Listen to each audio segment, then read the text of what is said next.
আল্লাহ বলে বান্দা টাকা দিয়েছি, সম্পদ দিয়েছি, খাবারের চাহিদা দিয়েছি, বান্দারে তোর পাপের কারণে আমি আল্লাহ তার শান্তির নামক রিজিক আমি আল্লাহ বন্ধ করে দিয়েছি। রিজিক বলতে আমরা কি বুঝি? আমরা রিজিকের সংজ্ঞাটা পরিপূর্ণ না বোঝার কারণে বিভিন্ন বিভ্রান্তির শিকার হয়। রিজিক বলতে আমরা মনে করি কি খাবার, খাবারের বস্তু, এগুলোকেও রিজিক আমরা মনে করি। মূলত রিজিক বলতে শুধু খাবার নয়। যদি রিজিকের সংজ্ঞাটা আমরা পরিপূর্ণ পরিচয়টা না বুঝি, তাহলে এই বিভ্রান্তি আমাদের কাছ থেকে দূর হবে না। মুহাদ্দিসগণ বলেন, কুল্লু মা ইয়ানতাফিউন নাস ফাহুয়া রিজক। একটা মুমিন বান্দা বান্দি যেই জিনিসের মাধ্যমে উপকৃত হয়, কল্যাণ সাধিত হয়, ফাহুয়া রিজকুন, এটাকেই রিজিক বলা হয়। একটা মানুষ যেই বস্তুর মাধ্যমে, যেই জিনিসের মাধ্যমে উপকৃত হয়, কল্যাণ অর্জন হয়, সে কল্যাণ অর্জন করে এটাকেই রিজিক হিসেবে আখ্যায়িত করা হয়। যেমন আল্লাহ রাসূল সাল্লাল্লাহু আলাইহি ওয়াসাল্লামের হাদিস থেকে আমরা এর দৃষ্টান্ত আমরা জানতে পারি। আল্লাহ রাসূল আমাদেরকে দোয়ায় শিক্ষা দিয়েছেন, আল্লাহুম্মা রযুকনা শাহাদাতান ফি সাবিলিক। আল্লাহর পয়গম্বর বলেন, হে আল্লাহ তাআলা, আমাকে আপনি শহীদের মর্যাদা দান করুন। সুবহানাল্লাহ। এখানে আল্লাহ তাআলা, আল্লাহর পয়গম্বর শহীদকে রিজিক হিসেবে আখ্যায়িত করেছেন। তাহলে আল্লাহুম্মা রযুকনা শাহাদাতান ফি সাবিলিক, নবীজি শহীদ হওয়াটাকে রিজিক হিসেবে উল্লেখ করেছেন। কারণ শহীদ হয়ে একটা বান্দার জন্য অনেক কল্যাণ করে এক বিষয়। যারা আল্লাহ তাআলার অনুগ্রহ পেয়েছে, আল্লাহর নিয়ামত পেয়েছে, বিশেষ নিয়ামত, তাদের মধ্যে এক শ্রেণীর মানুষ হলো যারা শহীদগণ। যেমন আমরা নামাজে দাঁড়িয়ে পড়ি, আয় আল্লাহ ইহদিনাস সিরাতাল মুস্তাকিম, আমাকে সঠিক পথ দেখান। সঠিক পথ কি? আল্লাহ এটা কোরআনে উল্লেখ করতে গিয়ে শহীদগণকেও সঠিক পথের সংজ্ঞায় আল্লাহ অন্তর্ভুক্ত করে দিয়েছে। আল্লাহ বলেন, উলাইকাল্লাযীনা আন'আমা আল্লাহু আলাইহিম মিনান নাবিয়্যিনা والصديقين والشهداء والصالحين। সুবহানাল্লাহ। আল্লাহ বলেন, সঠিক পথপ্রাপ্ত, আমার অনুগ্রহ প্রাপ্ত ব্যক্তি তারাই আন'আমা আল্লাহু আলাইহিম মিনান নাবিয়্যিন। প্রথম নম্বর সিরিয়াল হল নবীগণ, দ্বিতীয় নম্বর সিরিয়াল হল সিদ্দিকগণ, তৃতীয় নম্বর শ্রেণী হলো ওয়াস-শুহাদা, যারা শহীদ। তাহলে শহীদ হওয়াটা এটা অনেক বড় কল্যাণ। এজন্য শহীদটাকেও আল্লাহ পয়গম্বর রিজিক হিসেবে আখ্যায়িত করেছেন। কারণ শহীদদেরকে মৃত বলা যাবে না, তারা আল্লাহ তাআলার বিশেষ মেহমান।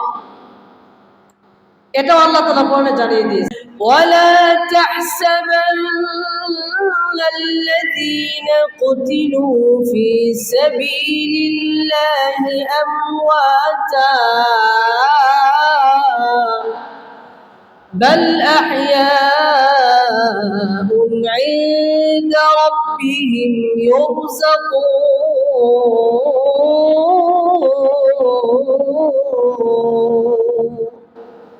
আল্লাহ বলেন, ওয়ালা তাহসাবান্নাল্লাযীনা কুতিলু, তোমরা ধারণা করিও না যারা আমার রাস্তায় শহীদ হয়েছে আমওয়াত, তারা মৃত, বাল আহইয়াউন ইনদা রাব্বিহিম, তারা বরং জীবিত, রবের পক্ষ থেকে তাদের কাছে রিজিক পৌঁছে দেওয়া হয়।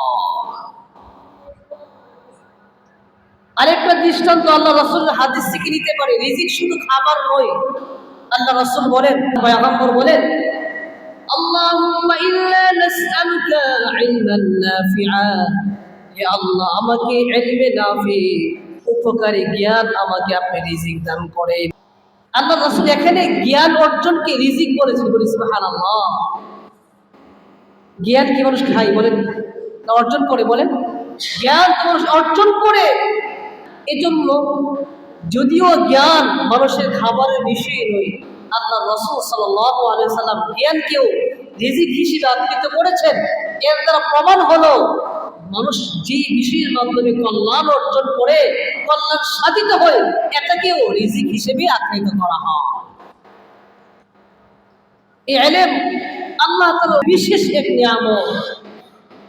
কারণ একটা মানুষ যদি জ্ঞান অর্জন না করে, সে তার রবকে চিনবে না, তার পয়গম্বরকে সে চিনবে না, সে তার স্রষ্টাকে চিনবে না, এবং সৃষ্টিকে জানবে না, বান্দার হক কি জানবে না, রবের হক কি সে জানবে না, প্রতিবেশীর হক কি, মাতা পিতার হক কি, সে মানুষ না জানোয়ার, সে এটাও জানবে না যদি জ্ঞান অর্জন না করে। অথচ এই জ্ঞান অর্জন করার জন্য আমাদের সুযোগ নেই। মানুষ বিভিন্ন ফাহিশা কাজে, অনর্থক কাজে ব্যয় করে 10 মিনিট 5 মিনিট সময় ব্যয় করে কোরআনটা শেখার সুযোগ আমাদের হয় না। নামাজ, যে নামাজের মাধ্যমে আল্লাহর দিদার অর্জন করছি, যে নামাজের মাধ্যমে আল্লাহর কাছাকাছি নৈকট্য অর্জন করব, এই নামাজটা শেখার সময় আমাদের কাছে নেই। এই নামাজের যে কারাতগুলো পড়ছি, এই কারাতগুলো শুদ্ধ করে শিখি, এই সুযোগটা আমাদের নেই। অথচ মুসলমান আশ্চর্যের বিষয় দেখেন, এই কোরআন আমাদের এই মসজিদে রেহান আছে, রেহান, প্লাস্টিকের রেহান, প্লাস্টিকের জুতার বক্স কিন্তু আছে। এই প্লাস্টিকের রেহানের মধ্যে কোরআন লাগার কারণে রেহানটার দাম এতটাই বেড়ে গিয়েছে, যদি কোনো মানুষের পা ঘুরে তার মধ্যে লেগে যায়, ওই মুসলমান, ওই মানুষটা এই রেহালকে চুম্বন করে। বলেন তো কেন? এই কোরআনের ছোঁয়া লাগছে। ও মুসলমান, এটা কোরআনের ছোঁয়ার কারণে যদি রেহালের দাম বেড়ে যায়, একটা প্লাস্টিকের মূল্য বেড়ে যায়। আল্লাহ তাআলা সকল মাখলুকাত মানুষ বানিয়েছেন, যদি এই মানুষের সিনার মধ্যে আল্লাহর কোরআন থাকে, এই মানুষের সম্মান কতটুকু বেড়ে যাবে। কিন্তু আমরা ভাই কতটা সময় নষ্ট করতে পারি, কিন্তু 10 মিনিট 5 মিনিট সময় ব্যয় করে আল্লাহর কালাম, যে কালাম আল্লাহ রাসূল সাল্লাল্লাহু আলাইহি সাল্লামের সম্মান বাড়িয়ে দিয়েছে কোরআনের কারণে। আল্লাহ রাসূল এমনি সম্মানী, আর আল্লাহ এই কোরআনের মাধ্যমে রাসূলের সম্মান উত্তীর্ণ করে দিয়েছে, বলে সুবহানাল্লাহ। এই কোরআন পেয়েও কোরআনকে 10 মিনিট গবেষণা করার, পড়ার, সূরাগুলো শেখার 10 মিনিট সময় সুযোগ হয় না। না ভাই, আমাকে সুযোগ বের করতে হবে। 5 মিনিট 10 মিনিট সময় যদি আমি চর্চা করি কোরআন নিয়ে, ইনশাআল্লাহ আমি আমার জীবনে অনেক কিছু জানতে পারবো, শিখতে পারবো। আল্লাহ তাআলা আমাদেরকে এই কোরআনের গবেষণা, কোরআনের মাধ্যমে আমাদের জীবনকে সাজানোর তৌফিক দান করুন, সকলে বলি আমিন। বলতেছি, ইন্নাল্লাহা লা ইউহরামুর রিজকা বিয-যামবি ইউসিবু, বান্দার পাপের কারণে আল্লাহ রিজিক কমিয়ে দেয়। এখন প্রশ্ন করবেন, হুজুর, দুনিয়ার মধ্যে বহু মানুষ আছে, পাপের কোনো শেষ নাই, কিন্তু রিজিক তো তার অভাব নাই,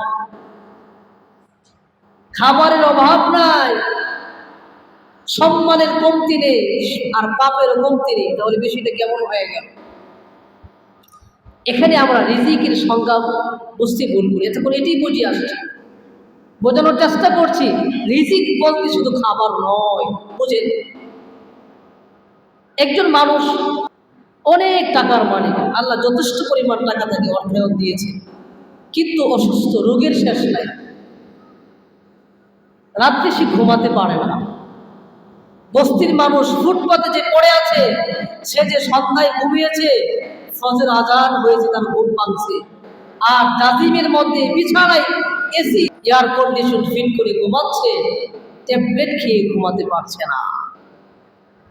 এখন বুঝেন, আল্লাহ তাআলা তাকে নিয়ামত দিয়েছে, টাকা পয়সা দিয়েছে, কিন্তু এই ঘুমটা তার থেকে আল্লাহ দূরীভূত করে দিয়েছে, এটাও এক ধরনের রিজিক। তাহলে সব প্রাচুর্য, সম্পদ, সবকিছু তার মধ্যে আছে, কিন্তু আল্লাহ ঘুম নামক রিজিক তার থেকে উঠিয়ে দিয়েছে।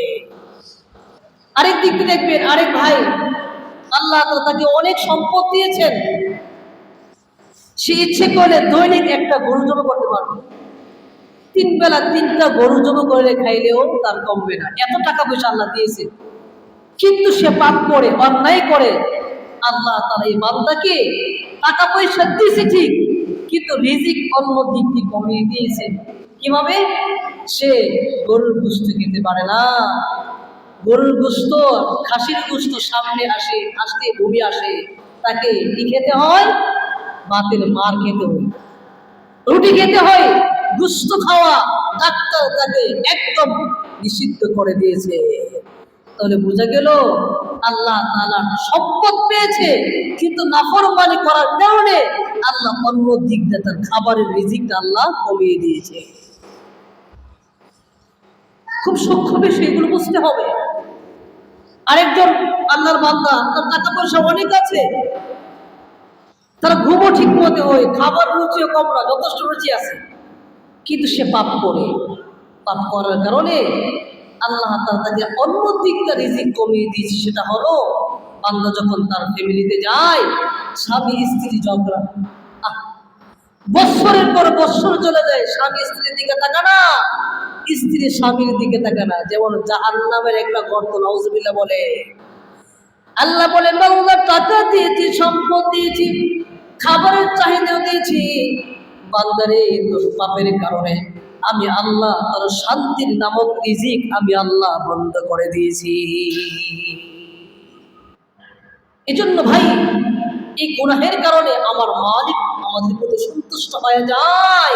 এই জন্য যে গুনার কারণে আল্লাহ সন্তুষ্ট হয়ে যায়, এই গুনাহ আমাদের ছাড়তেই হবে, নচেত দুনিয়ার মধ্যে আমি লাঞ্ছিত হব, পরকালেও আমি লাঞ্ছিত হব। আর মাঝে মধ্যে আল্লাহ ওয়ালা যারা আছে, ভালো মানুষ, এদেরও তো বিপদ আসে, মুসিবত আসে। এটাও তাফসিরে আসছে, মাঝে মধ্যে আল্লাহ তাআলা ভালো মানুষদেরকে পরীক্ষা করে, অসুস্থ করে, রোগ দিয়ে, এর মাধ্যমে আল্লাহ জানিয়ে দিয়েছেন, ওয়ালাবলুকুম বিশ-শাররি ওয়াল খায়রি ওয়াল ফিতনা। বান্দারে, আমি তোর পরীক্ষা করব রোগ দিয়ে, মৃত দিয়ে, ফসল নষ্ট করে, তুই আমাকে সিজদা দে, আমার গোলামি করো, তারপরেও তোর কষ্ট দে। এই কষ্টের মাধ্যমে তোর সমস্ত পাপ রাশি মোচন করে আমি আল্লাহ তোকে জান্নাতের মেহমান বানাবো। এই প্রশ্ন করা যাবে না। তাহলে রিজিক কমিয়ে দেওয়ার অনেক ব্যাখ্যা রয়েছে। রিজিক বলতে আমরা শুধু খাবার বুঝবো না, রিজিক বলতে আল্লাহ রাসূল আমাদেরকে কল্যাণ বুঝিয়েছে। আল্লাহ তাআলা গুনাহের মাধ্যমে বান্দার কল্যাণ উঠিয়ে দিবে।